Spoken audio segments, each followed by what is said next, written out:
is Randall and Glenda with KravMagaTraining.com, and in this video we're going to address the fine details to controlling the weapon properly when you're doing the defense against a gun threat from the front. So out of all the components, redirect, control, counterattack, disarm, this is the one that students have the most trouble, and that's why I wanted to address it and get really specific with it. Okay, so here's the thing. Glenda's the bad guy. She points the gun at me. We redirect the line of fire, and this is the part that I refer to as controlling the weapon properly. This is the part that I want to really get down into all the details. Now, before I actually get to this position, what I'm going to do is give you a slight correction on the actual redirect, because if you don't redirect properly, it makes it actually harder to funnel to this control position properly. This is what I mean is, when I just got the line of fire on me, you can actually see the red dot on my chest, so that way you can visually see what's going on. Now, on the redirect, what I want to do is I want to move this line of fire off my body. But you notice that if I blade my body and just move the gun a couple inches, it doesn't take very much to get the line of fire off of you. The biggest mistake that beginners have, and I made this mistake as well when I first learned this gun defense, is that we're so paranoid about getting the line of fire off of us that we do this big movement way over here, where now the line of fire is going way over here. But the problem is, when the gun's way over here, I don't have a lot of control over it, and it's a lot harder for me to make this move way over here and then bring it all the way back around to get to the proper control point. So you can see the line of fire is on me right now. I just want to get the line of fire off of me. And that's as far as I have to go. This is as far as I have to go. And then because the weapon is more aligned in front of me, it's very easy to control the weapon properly and just punch it straight down, instead of this big movement and all the way around. So that's actually the first thing to proper control of the weapon, is actually redirecting the line of fire properly and not making it a big, wide, excessive movement. Just redirect it just far enough so the line of fire is off of you, and once it's off you, then boom, you can punch it straight down. So one more time. Here's the line of fire, just this far. And then now watch how it's really easy for me to go to my control point. Now here's the next part is, when I get to here, what I want to do is I think about punching down, and I'm aiming for her hip flexor right here. So if she has the weapon in her right hand, I'm aiming for this area where her thigh and her pelvic area kind of connects. So like if she was to bend her knee up in the air, like go ahead and raise your knee up in it. See this spot where she's bending? That's what I'm aiming for. Okay, so you set your foot back down. So when I get to this spot right here, that's what I'm aiming for, like that. Okay, I don't like it over here. I don't like it over here as much. I like it right here.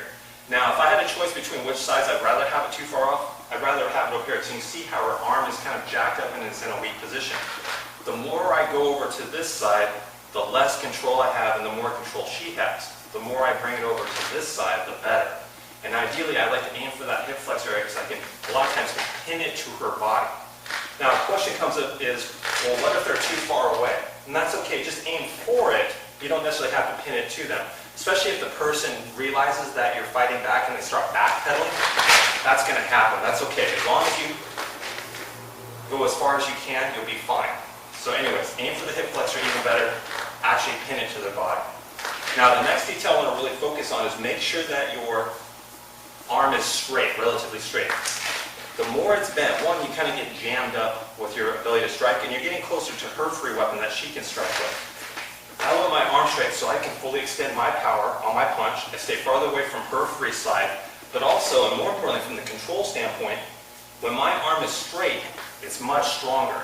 Think of, in a football game, you have the running back, somebody's trying to tackle them, well, they stiff arm the person, because when your arm's straight, you're structurally very strong. You don't see them stiff arming like this with their arm bent, because that's not a stiff arm. The arm has to be locked out. Well, the principle's the same here when controlling the weapon. I want the arm locked out, and ideally pinned to the body. It's not, it's okay, but here, arm straight. Now, the next detail on controlling it properly is to make sure that your body weight is over the top of that. And the key is, notice how my shoulder is higher than my fist. This allows me to use gravity and body weight to lean on it like this.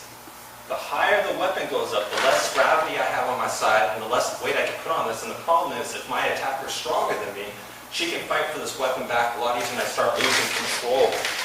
But the lower it goes, look how the more I can lean. I'm not even pushing Glenda. I'm just using my fat ass to lean on top of the weapon. So this detail is very important, especially when you're dealing with someone who's stronger than you, that you have your shoulder higher than your fist, like this. So once again, I have body weight over the top. If you do that, you don't have to use as much strength, you're using more technique. Now, another very important part is, when you line up your hand with their body, think about punching the person. And when you punch someone, you're supposed to hit with your two large knuckles here. Well, I want to take these two large knuckles and I want to aim them right into her hip. Or if I can actually make contact, I'm actually punching her into her hip. When I do this, it makes the control a lot stronger because now my wrist is straight, everything's lined up, I'm structurally very strong. But if I was to take the weapon away and just like line to hold this position, look how she's structurally very weak. Her wrist is bent back, the hand is pressed flat like this, her elbow's jacked up, her shoulders raised up. She's structurally very weak. The biggest mistake I see people make is they push like this. Now my wrist is bent back, I'm not as strong. If I let go of the weapon, let's go back for a second, Linda. Just hold that position for me, please. Now turn towards the camera. Look how her wrist isn't bent now. Her wrist is straight. Structurally, she's a little stronger, especially in the wrist area. Whereas before, because I punched it and turned it like this, now her wrist is getting bent back, and it's hard for her to control the weapon. So that's why it's really important. Not like this. It's not a push. It's a punch. Roll your knuckles down. Make sure your wrist is straight. This is the mistake beginners make, is they do this. I'm the one with my wrist bent back. She's the one with her wrist relatively straight. If I do this, those roles get reversed. So this is actually a very small detail, but very, very neglected. So make sure that you do that part as well. It's making sure that you're punching the person, not pushing or palm striking them.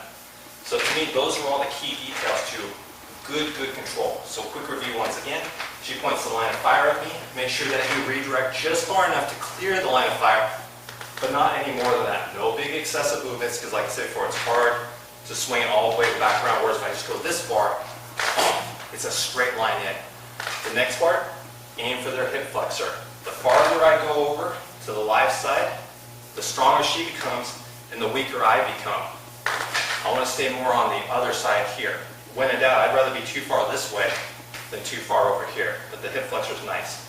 The next thing is try to pin it to their body if possible. I can't guarantee that's always going to happen. Sometimes it might be like this, but that's okay. Just pin it, or at least get as close to you can as possible. Next detail, arm straight. When your arm's straight, it's strong. When it's bent, not as strong. Next, shoulder above your hand so you can put body weight and use gravity to your side for more control. Plus you have more extension on your counter punching, and it keeps you farther away from her ability to fight back as well with her free arm and her free leg. And then the last thing, and the most neglected detail, make sure you're punching. Two knuckles, aim towards them. Like you're rolling your knuckles down, not pushing like this. I'm weak, she's stronger. I do this, I'm a lot stronger, and she becomes weaker. And then it's very easy to get to two hands. Now we have maximum control and can get into the takeaway, but I'll cover that in another video. So anyway, those are all the details to having really good control when you're doing this particular defense against a gun from the front. So make sure when you train that you don't neglect any of those details. They're very, very important. All right, thanks for watching.